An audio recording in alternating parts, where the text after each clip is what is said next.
ICU 812. I'm just testing to see if I have enough signal out here in the shop to do a live stream, and it appears that I do. How do I seem to be coming in? Is it clear or fuzzy?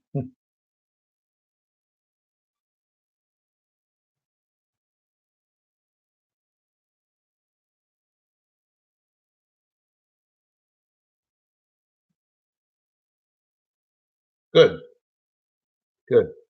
I just wanted to do a quick test. I I am so technically stunted. Shetland, loud and clear. Great. Okay. Well, I just spent a couple of hours trying to set up a Wi-Fi range extender, and I guess I got it enough. I've got out of 5 bars, I have 4, so I guess that's good enough. And I bought one at Walmart, which is a half an hour from here. Came all the way home, and the box had been opened. So I went ahead and tried it anyway, and it had somebody else's password in it, and I couldn't figure out how to get the thing to work. And that was by Netgear. So I went all the way back over there. Everything looks good past the face. Yeah, I hear you. So I went all the way back over there, another half hour, turned it in. Hey, Ricky. And got another one, a Linksys, and came back, and it kept asking me for network key code or network security key password. And I have no idea what that is. So a friend of mine told me, hey, Drew, friend of mine told me it was on the back of my Wi-Fi router. So I went and looked in the back of the Wi-Fi router, and sure enough, there's a password there. So I came back and I typed it in over and over and over, and it wouldn't connect. Now, what's weird is my phone connected to this Wi-Fi extender immediately, but this laptop, which you're on right now, hey, Lilwood, Lady B, uh, it wouldn't connect. So here I am, connected finally. And what it was my regular Wi-Fi password. I don't know why they just didn't say, instead of network security key, why they just didn't say Wi-Fi password. Because as soon as I found out that the network security, I had to Google it. And as soon as I found out that my network security key was my Wi-Fi password, and I put my Wi-Fi password in, and everything's cool now. So I got to open this back door just a second.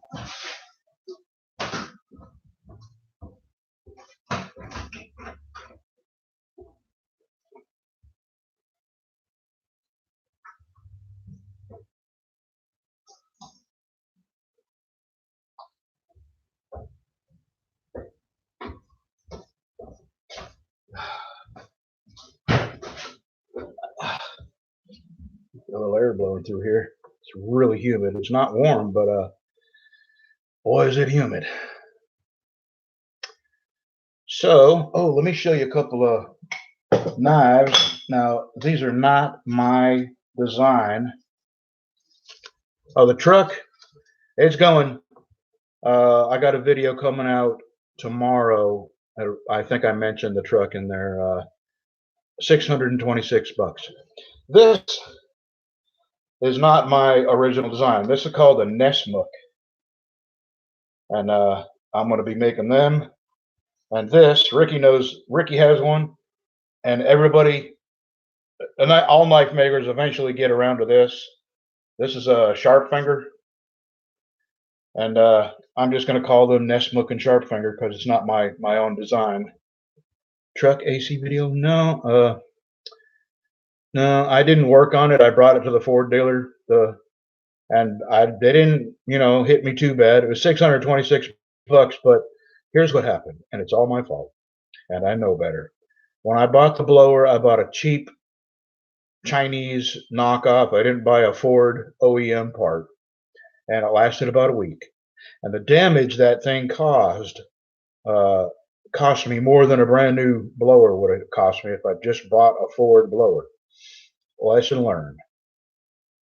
And same thing with the blower motor resistor that I've replaced several times. I replaced it with a Ford OEM part, and it's lasting. And the blower motor burned up. I mean, smoke. We could smell it. It was burning up. So I shut it off real quick. It was too late. It had burned up the speed control switch in my dashboard. So, and that was 225 bucks. So the blower motor was over 100. The speed control was like 225. And then I had them put it on the evacuation thing and suck all the freon out of it, put a vacuum on it to make sure I had no leaks, and fill it back up with the exact amount of freon. And they did that, and 626 bucks for all that. I'm not complaining. And let me tell you, getting up under there to put that blower motor under there, man, you need a joint in your arm, like right here, because this joint doesn't help and this joint doesn't help. And it's almost like they got to train monkeys to climb up underneath their dashboards to get these parts in and out. Anyway, been a hectic, stressful couple of weeks. Everything's going wrong. And this is just the icing on the cake, this little Wi-Fi extender. I don't know why technology doesn't come easy to me. Hey, Mom's 13. But between the truck and not having Wi-Fi out here, trained monkeys, yeah, designed for Ford monkeys. And you know, just really, really getting aggravated. Yeah, Ford tough to replace parts. I've got a friend of mine on his way over. We're gonna take his gun apart, and he's got a Ruger 1022, and we're gonna polish up the parts. Matter of fact, his wife, his son Billy, is the boy that we're looking after during the day, and this is the knife that Billy and I are working on for his mama. And I got it up. These come out of the heat treating forge yesterday. I got another one that I'm working on. This is Swamp Rat, and I haven't decided what handles I'm going to put on. I think I've got this burled white oak. I don't know if let me turn a light on. Maybe you can see the burl in it. Probably not. It's a little far away. Well, it's burled white oak. It's a really nice wood. So now I got to clean these up on my Chuck Ward. Man, I really like this vise. Let me tilt you down here. That is a nice vise. And Ricky, how do you like yours? Are you using yours a lot? Hey, Wesley Carr.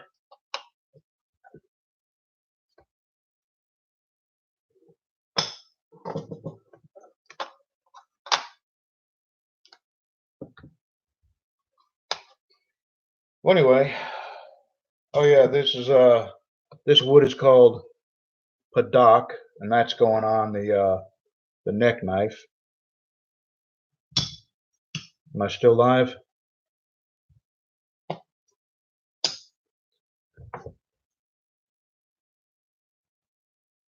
Yeah, okay. Yeah, I really like it.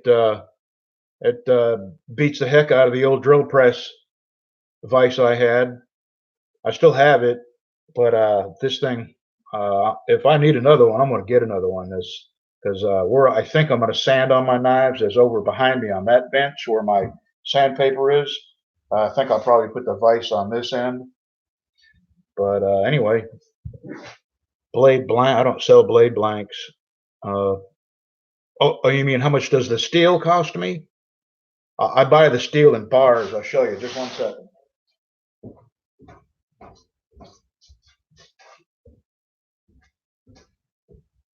I buy the steel in bars like this, and then I take my pattern and I put where is it? This stuff called Dicom.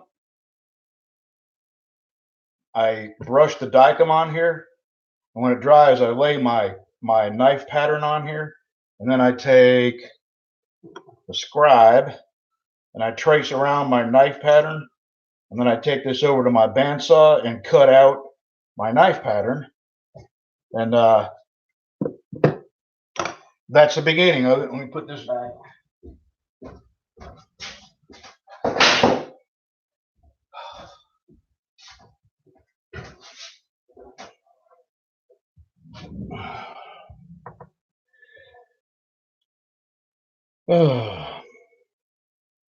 Yeah, I did when I started. I did buy blanks, and you know, it got me started learning how to make handles and sheaths. And hey, Gravy, and ulu. Well, isn't that? Yeah. Let me show you something here. It's on the books. I've got a pattern for an ulu. I really, it's hard to see what you're seeing there. And I actually have some steel for an ulu. And I am going to make an ulu. It just looks like it would be a handy gadget in the kitchen. Ricky makes ulus. Hey, Nick Brown. Did I fix the table on my grinder? Not yet. Not yet. Yeah, Leatherwood Land. You can buy blanks if you just want to learn how to make handles and sheaths. But you know, I started doing that just because I wanted to. You know, I didn't want the expense of a forge. And then when I realized that I might like making knives, I built a forge, a small propane forge. And what did I? Do I have it in here? 1 second. I'll be right back.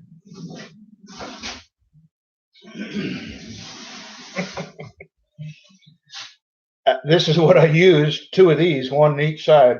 I made my forge out of a Freon tank, and then inside was a brake fluid can, empty of course.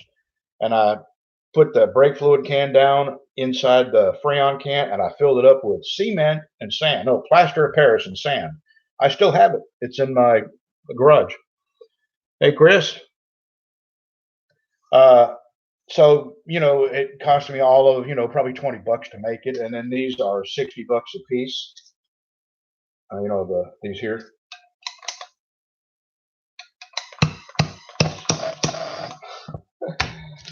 What do you see? I'll give you, I got another video coming out. This thing was plugged up. It had mud daubers in it. And I couldn't light my big forge. And I couldn't figure out why. And I got my awl and I dug around in there. You'll not believe all the larvae that come out of there. I finally got it cleaned out enough to use it.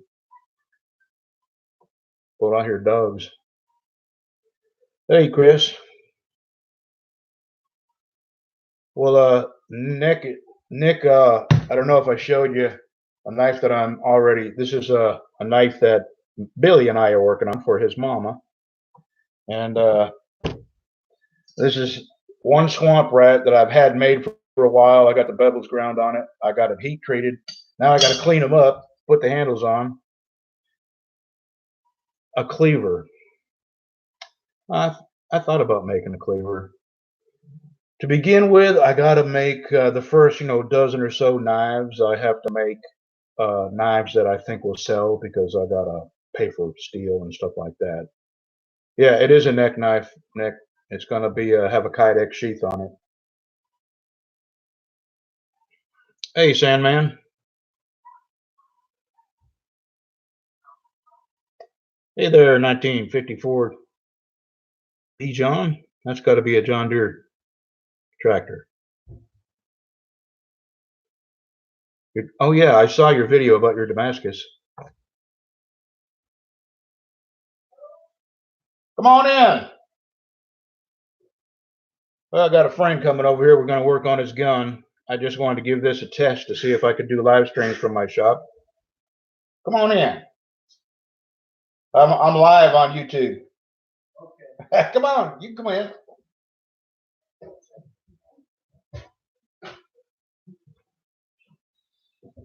My friend Pat and his son Billy are here. Come say hi. This is my friend Pat. This, y'all know Billy. Gravy says hello, Brad's friends. Oh yeah, I got plenty of light in here, that's for sure.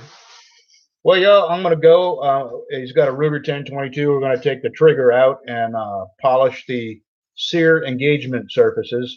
And I just wanted to see if I could do it. What I plan on doing is my other channel, PC Knives. I plan on doing live streams on that channel and just turning it on and making a knife and not paying so much attention to the comments and stuff, just going throughout my day. Thank you. Gold. Good seeing y'all, and thanks for stopping in. And I'll do it again. See ya.